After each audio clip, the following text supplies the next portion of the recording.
Okay, welcome back. Here is another delightful image that I found from Pexels.com. I want to talk a little bit more about layer masks and how you can utilize them.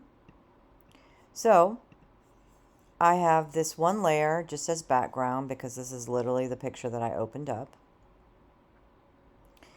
Couple different things I want to show you here. But first, we know when we open up our Photoshop, I always have you open up history, make sure layers and adjustments are open, right?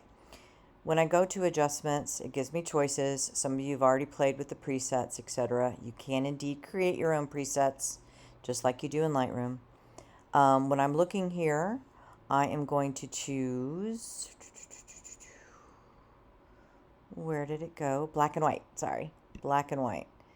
One of the things you can do with black and white, once you choose it, just like you can in Lightroom, right, you can alter specific colors, because they had sort of red skin. I could change that and lighten it up a little bit, whatever, right? But that's just for your knowledge. While I have that, let's go back to layers. We see the two layers. You understand that it created the adjustment layer, black and white. It basically covers, not basically, it definitely covers the entire image. But if you remember this layer mask that is connected to the black and white, every time you use an adjustment layer, Photoshop automatically gives you that layer mask, right? So the mask is covering everything. So what if I want, now, I've said this, I have slightly mixed feelings about selective color, but I'm going to give you this little tool, right, if you want to use it.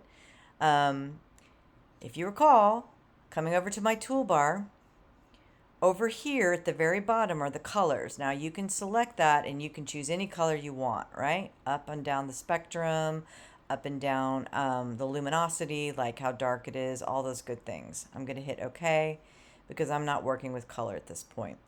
What I want to do is to make sure that these are black and white, right? Now, if they're not,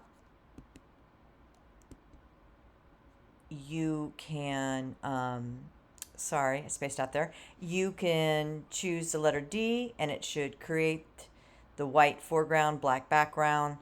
You can also switch these two by choosing the letter X. I've talked to you about this before, or using that little arrow there, right? That changes it. Now, very simple. This mask is white. So if you were to paint white on white, nothing would happen. So you know you need black. How do I paint black on my mask? Now remember, this is the mask. This is not the actual image, right? This is painting on the mask. I come over to my paint brush. Of course, you can change the size, the hardness, all those good things. I'm going to Command plus a little closer to my subject. I am then going to, actually, I may do that even smaller, right? And then I'm painting black on my white mask. And what that means is I'm not really painting the color black. I think you guys get that, right?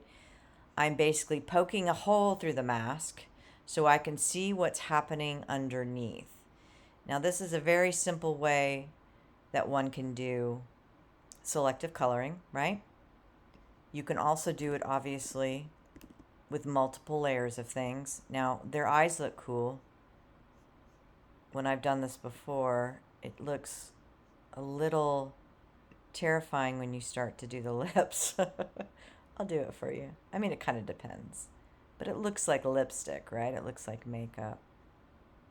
And just depends on the look that you're going for. I guess it's not terrifying. That's too strong of a word. But I don't like it. To me, when I painted the lips, it took away from the beautiful eye color. So I think y'all get this by now, but I am going to come over here. I'm going to choose the letter X, so white comes to the forefront. I'm going to go ahead and make my brush a little bigger because I'm not trying to stay within lines. I am then going to take away or patch up those holes, right, that I did over here. I don't know if you can tell, but if you look very closely at that mask, you can see exactly where I had poked my hole through that, virtually poked my hole through the virtual piece of paper so that the color or whatever was beneath it showed up. Pretty simple. Now what I want to show you is another image, right? Another thing that I have downloaded. I'm going to go up to Windows and I'm going to arrange to vertical. It really doesn't matter. You can do this the way we normally do it, which is select all, copy and paste, but you can also have multiple things open. I'm going to go to my move tool, the very top one. I'm going to take that and I'm just dragging it over there. Okay. Now you will notice this may be a smaller file.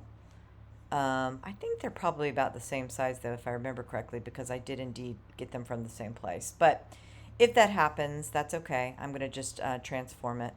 So I'm going to go back to arrange and I'm going to do consolidate all to tabs, which is our standard way of doing it. Now here I am back to the picture that I was working on. So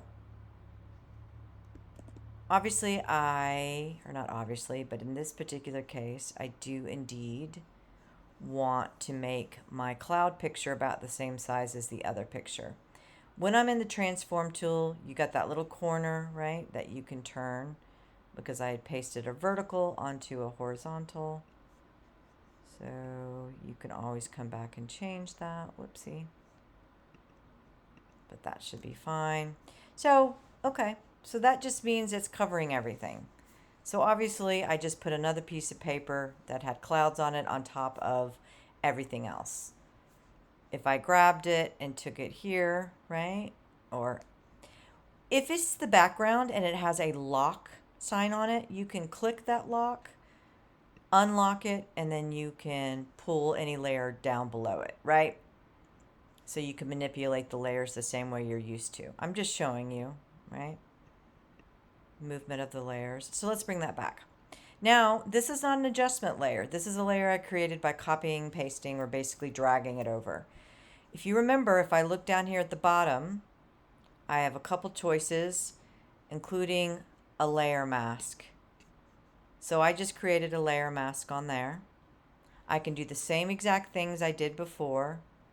Grab my paintbrush, use the letter X to make sure black's in the forefront, choose my different size brush, and I'm just going to do something sort of dramatic for you, right? So you can see. I feel like maybe a little too much. I can always just go back, Command Z. I can use my white to erase it, which I'll go ahead and do that for you just to, whoopsie.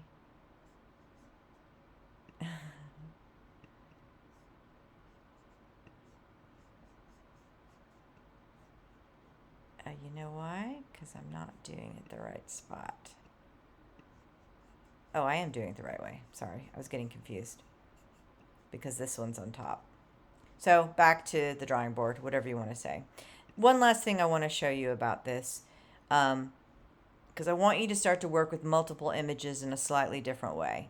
You can combine these things, compositing, as well as sort of blending like we talked about, as well as this sort of gradient is a way of sort of a more soft way of blending multiple images. In this case, 2 images.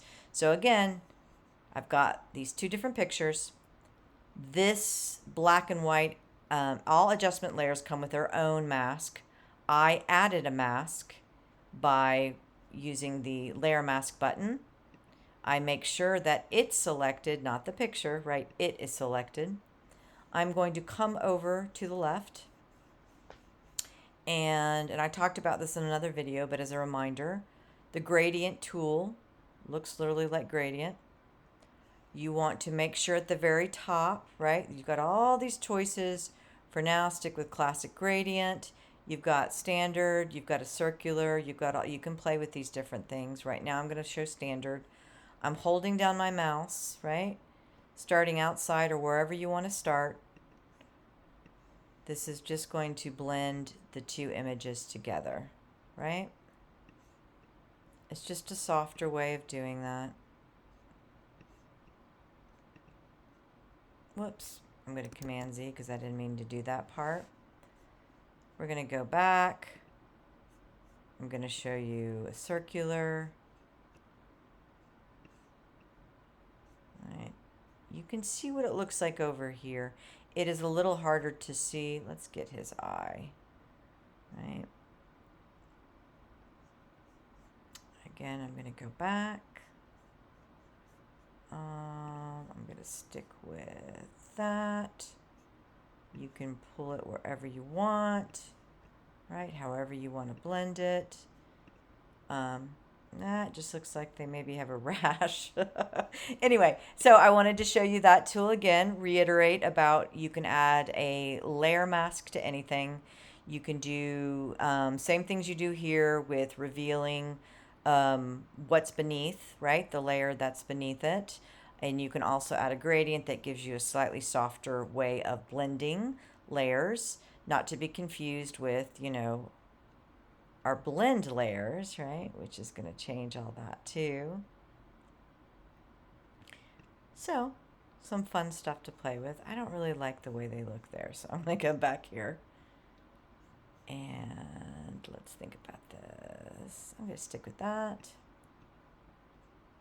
And that.